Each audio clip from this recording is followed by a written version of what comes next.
3 October खालि समाय लासिगोन बड'लेण्डनि गोदान सोरखार। हाग्रामा महिलारिनि दैदेननायाव बड'लेण्डनि गोदान सोरखार।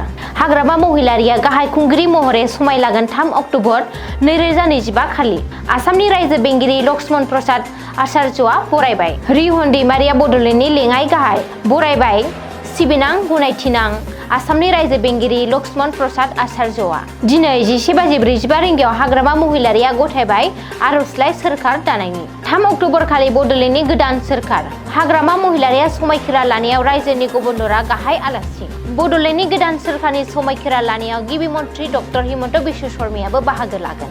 बड'लेण्डनि गोदान सोरखारनि जाथाव मावफुं सोद्रोमाफोरनि मुङा फारियै महेश्वर बसुमतारी, लोमस्राव दैमारि, देरहासात बसुमतारी, दनेश्वर गयारी, मुनमुन ब्रह्म, मृत्युंजय नार्जारी दाजु, पानिराम ब्रह्म, जेम्स बसुमतारी, बेगम आक्तारा हेमर, रबिराम नार्जारी, गणेश काछारी, प्रेस मुसाहारी, प्रकाश बसुमतारी, आगस्ता टिग्गा आरो बड'लेण्ड एसेम्ब्लिनि जाथाव बुंथिगिरिया जाबाय त्रिदिप दैमारि।